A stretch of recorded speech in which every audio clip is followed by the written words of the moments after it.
2024 లేదా 25లో డిగ్రీ లేదా బీటెక్ చదివారా? సాఫ్ట్‌వేర్ జాబ్ కోసం ఎదురు చూస్తున్నారా? అయితే కోడ్ జ్ఞాన్ 100 డేస్ కోర్సులో చేరండి. జాబ్ సాధించండి. నమస్కారం అనిల్ సింగ్ గారు. నమస్తే శిరీష. చాలా మందికి ఉన్న డౌట్ ఏంటి అంటే 2026 సంవత్సరంలో బంగారం కనుక కొంటే ఎస్పెషల్లీ జ్యువెలరీ రిలేటెడ్‌గా ఐటెమ్స్ మనం తీసుకుంటే అది మనకి ప్రాఫిట్‌ని తెచ్చే అవకాశం ఉందంటారా? అది మనం కొనుక్కోవచ్చా? ఎలా ఉంటుంది సిట్యుయేషన్ అని అడుగుతూ ఉన్నారు సార్. ముందుకెళ్ళొచ్చు అంటారా? ఆగాల? ఇది చాలా కన్ఫ్యూజింగ్ అండ్ డైలమాలో పెట్టే ప్రశ్న. నిజంగా మీరు చెప్పాలి అంటే ఈ వీడియో చూస్తూ చాలామంది అసలు ఆలోచనలో పడిపోతారు. ఇప్పుడు ఈ మేడం అడిగిన ప్రశ్న కరెక్టే కదా, మరి జ్యువెలరీ కొనాలా వద్దా, కొంటే మరి లాభమా నష్టమా? ఫస్ట్ అండ్ ఫార్మోస్ట్ దీని వెనకాల ఉన్న మీ డెసిషన్ ఏంటి, ఫస్ట్ ఆ క్లారిటీ మీకు ఉండాలి. అంటే for example purpose, it's as clear as that. So మీరు కొన్నారు డైలీ వేర్ కోసం. ఇప్పుడు బట్టలు కొన్నామండి, నాకు ఇందులోంచి ప్రాఫిట్ వస్తుందా అని చెప్తే ఏం చెప్పాలి చెప్పండి? అది మీరు అవసరానికి డైలీ డిఫరెంట్ కలర్డ్ షర్ట్స్ కానివ్వండి, డిఫరెంట్ కలర్డ్ చీరలు కానివ్వండి, డ్రెస్సెస్ కానివ్వండి, చెప్పులు కానివ్వండి, వాచ్ కానివ్వండి, కొన్ని సంవత్సరాల తర్వాత ఫోన్లు కానివ్వండి, మనం మారుస్తూ ఉంటాం, కొంటూ ఉంటాం. మరి నాకు దీంట్లో నుంచి డబ్బులు వస్తాయా అని చెప్తే దానికి ఆన్సర్ ఉండదు. బికాస్ దాని పర్పస్ ఏంటి? దాని purpose is for convenience, for your comfort, for your looking much better, your attitude అనమాట, మీ డ్రెస్సింగ్ స్టైల్, ఇవన్నీ కూడా దానికోసమే మీరు పెట్టుబడిగా పెడతారు. సో మరి అలాంటప్పుడు మీకు ఇన్ రిటర్న్లో ఏం వస్తుందంటే ప్రాఫిట్ డెఫినెట్గా వస్తుంది. అది ఎలాంటి ప్రాఫిట్?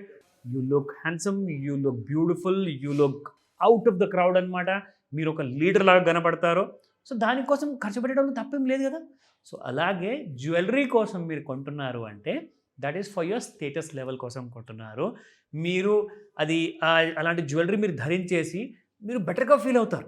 మీకు అర్థమైందా? So that's the kind of nature one has to decide. So నాకు ఒక అవసరమైన వస్తువుని నేను వాడుకుంటాను on daily basis, maybe weekly, monthly or maybe occasional. ఓకేనా? సో మొత్తానికి మీకు ఆ క్లారిటీ ఉంటే చాలు. బట్ స్టిల్ ఇప్పుడు ఇంకొక ఇబ్బంది వచ్చింది మీరు అడిగిన ప్రశ్నలో.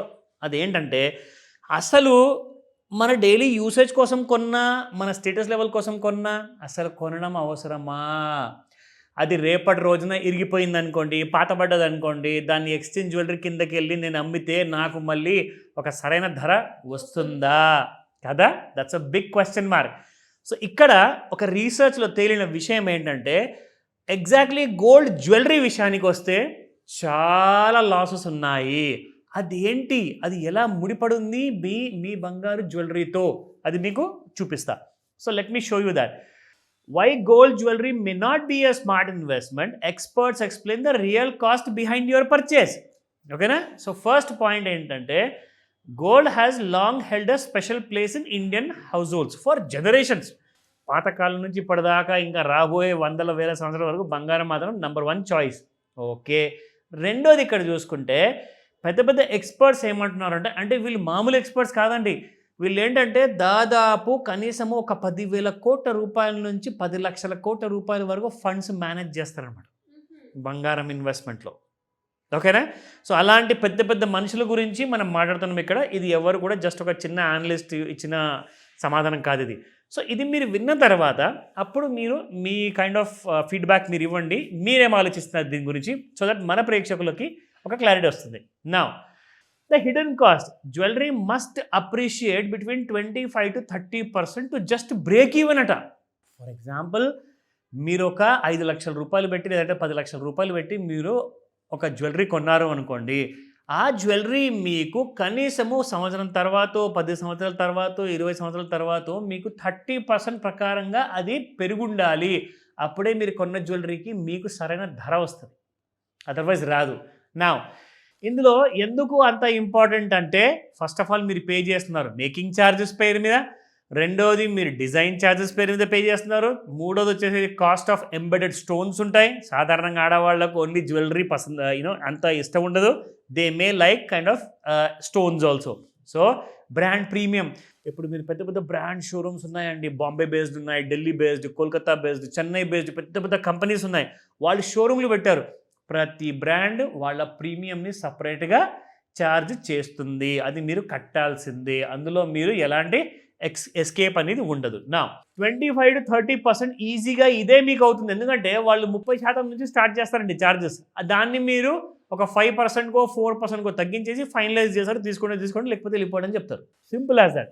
నా for example, if you purchase a piece of jewellery for ₹1,00,000 today, ₹1,00,000 మీరు ఇవాళ కొంటే ఒక profit if gold prices rise well above 1,25,000 అంటే ₹1,25,000 పైన దాని ధర వెళ్తే 24 క్యారెట్ కాదండి, 22 క్యారెట్ గోల్డ్. ఎందుకంటే మీరు కొన్నది 22 క్యారెట్ గోల్డ్ లేదంటే 18 క్యారెట్ గోల్డ్. సో 1,25,000 24 క్యారెట్ బంగారం పెరిగితే మీకు ప్రాఫిట్ రాదు. 22 క్యారెట్ల బంగారం మీకు 1,25,000 దాటాలి. అప్పుడే మీకు ఆ 25-30% ప్రాఫిట్ అనేది యాడ్ అవుతుంది. ఎందుకంటే మీరు ఆల్రెడీ ఛార్జెస్ పే చేశారు కదండి, మీరు ప్రీమియంతో కొన్నారు. నా until that threshold is cross the investment remains at a loss. మరి ఈ విషయం గ్రహించారా అందరూ? లేదు కదా. అందరూ ఏమనుకుంటారంటే మాకు ఒక మెడికల్ ఎమర్జెన్సీ ఉంటేను, మా పిల్లలకి సడన్గా ఒక యూనివర్సిటీలో అడ్మిషన్ కోసం అవసరమైతేను ఒక 10 లక్షలతో 50 లక్షలతో బంగారం ఇంట్లో దాన్ని ఇమీడియట్గా తీసుకెళ్ళి తాకట్టు పెట్టి పిల్లలకి మనం అది చదివించవచ్చు. సరే, గుడ్. హెల్త్ ఎమర్జెన్సీ కోసము, స్కూల్ ఎమర్జెన్సీ కోసము, కాలేజ్ కోసము, చదువు కోసము ఎప్పుడు కాదని చెప్పకూడదు. నా ఈ ఎమర్జెన్సీ మీకు రోజు పొద్దున్న లేస్తే వస్తుందా? ప్రతి సంవత్సరం వస్తుందా? మీ జీవితకాలంలో మహా అంటే హెల్త్ ఎమర్జెన్సీ 1 సార్లు 2 సార్లు రావచ్చు. మరీ టైం బ్యాడ్ ఉంటే 4 సార్లు రావచ్చు, 10 సార్లు కూడా రావచ్చు. కానీ అది టైం బ్యాడ్ ఉంటే. కానీ హెల్త్ ఎమర్జెన్సీ కోసం అని చెప్పేసి మీరు ఎన్నో సంవత్సరాల ముందు కొనిపెట్టుకున్న బంగారం కాస్త మీకు అసలు అదే డెడ్ ఇన్వెస్ట్మెంట్ అవుతుంది. మీ మీద భారం అవుతుంది. మీ ఇంట్లో దాచుకోలేక, లాకర్లో దాచుకోలేక మీరు పడడానికి కష్టాలన్నీ పడాలి. నా వాట్ హ్యాపన్స్ ఇస్, ఇక్కడ gold prices have risen sharply but jewellery returns lag behind. ఈ విషయం ఎవరైనా గమనించారా? ఇది ఎంత వింతమైన విషయం అంటే బంగారం 24 క్యారెట్ గోల్డ్ పెరిగింది, కానీ మీరు కొన్న జ్యువెలరీ గోల్డ్ రేటు మాత్రం మీకు అక్కడే ఉంది. ఎందుకు చెప్పనా? ఇదిగోండి ఇక్కడ లెక్క. So over the last 15 years gold jewellery delivered an average annual return of 10.3% only. 15 సంవత్సరాలు, గత 15 సంవత్సరాలు. కానీ మీకు గోల్డ్, మీరు నిజంగా 24 క్యారెట్ గోల్డ్ చూసుకుంటే అది మీకు 12.5% యాన్యువల్ ఇచ్చింది. అంటే మీరు తీసుకొచ్చిన రిటర్న్స్ మీ జ్యువెలరీ మీద అది negative. Still you are following behind by 2% every year. మీకు అర్థమైందా? సో అలా చూసుకుంటే మీరు పెట్టిన పెట్టుబడి మీద మీకు ఎలాంటి ప్రాఫిట్ అంటూ ఉండదు. ఇంకో విషయం చెప్పనా? ఎమర్జెన్సీ వచ్చింది, మెడికల్ ఎమర్జెన్సీ లేదా ఎడ్యుకేషన్ ఎమర్జెన్సీ, దాన్ని తీసుకెళ్ళి ఏం చేస్తారు? తాకట్టు పెడతారు. సో తాకట్టు పెట్టినప్పుడు మీకు కనీసము 30 లేదంటే రూపాయి మీరు ఇంట్రెస్ట్ రేట్ కడతారు. అంటే సంవత్సరానికి 12% కడుతున్నప్పుడు మీకు అక్కడ 10% రిటర్న్ వస్తుంది సంవత్సరానికి. అంటే మీరు ఇంకా 2% అక్కడ కూడా లాస్ అవుతున్నారు. సో 2% ఇది ప్లస్ 2% అది, అంటే టోటల్గా మీ ఇన్వెస్ట్మెంట్ 4% లాసుల్లో ఉంది సంవత్సరానికి. సో ప్లీజ్ అండర్స్టాండ్, ఇన్వెస్ట్మెంట్ చేయాలి, నాకు ప్రాఫిట్ రావాలి అంటే గోల్డ్ బిస్కెట్స్ కానివ్వండి, గోల్డ్ కాయిన్స్ కానివ్వండి కొనండి అని చెప్పేసి చెప్తున్నారు ఇక్కడ. Look at that. So most of the India's hold the gold which is held by the lower and middle income house holds. This is security reserve for emergency కోసం అని చెప్పేసి. అని మీకు ఒక విషయం తెలుసా? ఇలాగే ఒకవేళ నెక్స్ట్ 10 years 20 years వరకు ప్రతి భారతీయుడు ఇంట్లో బంగారం అవసరం పడుతుందని చెప్పి భయంతో కొని పెట్టుకున్నారనుకోండి, మన భారతదేశంలో ఎకానమీకి పెద్ద దెబ్బ అది. ఎందుకో తెలుసా? చూడండి ఇక్కడ ముఖ్యంగా మనం చూసుకుంటే మీకు క్యాడ్ అనేది పెరిగిపోతుంది. క్యాడ్ అంటే ఐడియా ఉందా మీకు? డెఫిసిట్ అంటే ఏంటి? మీరు బంగారం కొంటున్నారండి ఒక జ్యువెలరీ షాప్కి వెళ్ళేసి, లేదంటే గోల్డ్ స్మిత్ దగ్గరికి వెళ్ళేసి, అతను గోల్డ్ ఎక్కడి నుంచి తెప్పిస్తున్నాడు? బయట దేశాల నుంచి ఇంపోర్ట్ చేయాలి. సో ఇంపోర్ట్ చేయాలంటే మన ఇండియన్ గవర్నమెంట్ ఏం చేయాలి? డాలర్లో ఖర్చు పెట్టి ఆ బంగారాన్ని మీకోసం ఇండియా లోపలికి తీసుకురావాలి. సో అలా డాలర్ ఖర్చు పెడుతూ ఉంటే మన రూపాయి విలువ పడిపోతుంది, అప్పుడు డాలర్ విలువ పెరుగుతుంది. దానివల్ల మనకు వస్తుంది పెద్ద లాస్ అనమాట.